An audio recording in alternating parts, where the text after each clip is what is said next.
Bharat express के CMD Upendra Rai ji इस वक्त हमारे साथ है। उपेंद्र जी, बहुत खास दिन है आज वर्ल्ड लिवर डे पे, और खास तौर से तब जब हम युवाओं की बात करते हैं जो आजकल की ऐसी मॉडर्न लाइफ जीते हैं जो उन्हें इस रास्ते पर ले जाती है जहां वो अपने एक ही इम्पोर्टेंट जो अंग है उसको डैमेज करते हैं। कहने के लिए इसको मॉडर्न लाइफ कह लें या जो कह लें, मुझे तो लगता है ये पिछड़ी हुई लाइफ है। क्योंकि मॉडर्न लाइफ तो वो होती है जो आपको अंदर से आह्लाद दे, खुशी दे।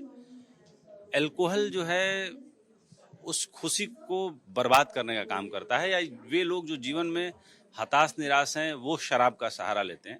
अंदर जब डिस्कशन हो रहा था तो मैंने बात कही कि शराब का आकर्षण एक ही है कि शराब आदमी को उस दिशा में ले जाता है, या शराब उस आदमी को दूसरा आदमी बना देता है।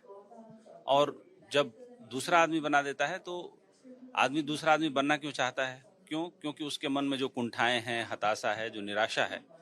लेकिन इसके ऊपर जो आंकड़े बता रहे हैं कि हिंदुस्तान में 14 करोड़ लोग शराब पी रहे हैं, 5 अरब लीटर शराब की खपत हो रही है, अगले साल ये करीब 6.5 अरब लीटर हो जाएगी।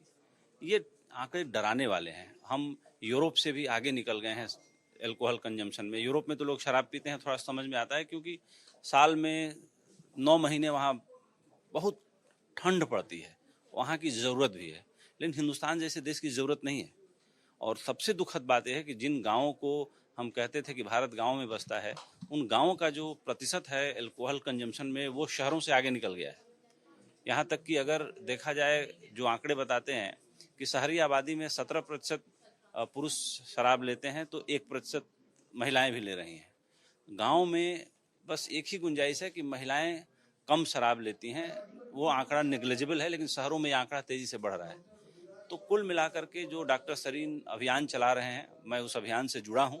और भारत एक्सप्रेस अपनी कटिबद्धता और प्रतिबद्धता निभाएगा, और इस कैंपेन को हम लोग बहुत नेक्स्ट लेवल पे ले जाएंगे। उपेंद्र जी, जिस तरीके से ये बात उठी है, क्योंकि सरकार की अगर हम बात करते हैं, राजस्व बहुत मिलता है शराब से, तो यहाँ पर क्या सरकार की भी कोई जिम्मेदारी होती है? क्योंकि जो शराब है उसको वो सेल जरूर होगी क्योंकि राजस्व मिलता है, लेकिन युवा ही नहीं बाकी और लोग भी जो उसको पी रहे हैं आदतन, वो कैसे रोक सकते हैं? क्या नीति है? और खासतौर से विश्वविद्यालय के में या जो बड़े बच्चे होते जाते हैं उनको कैसे रोक सकते हैं?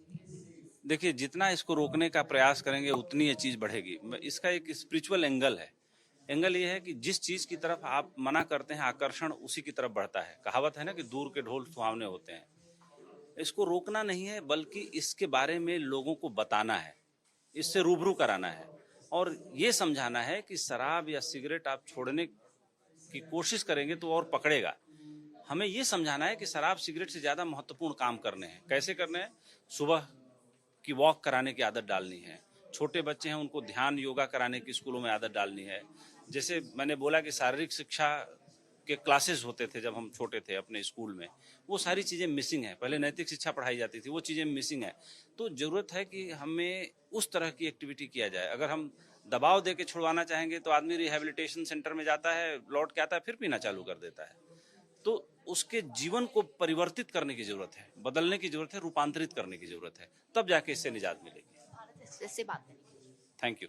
तो कुल मिलाकर कहा जाए, जो आज का ये वर्ल्ड लिवर डे है, इसको लेकर के जो सीएमडी भारत एक्सप्रेस है उपेंद्र राय जी, उन्होंने ये कहा कि जबरदस्ती किसी चीज को नहीं छुड़वाया जा सकता, चाहे वो शराब हो या कोई इसी तरह का कोई नशा।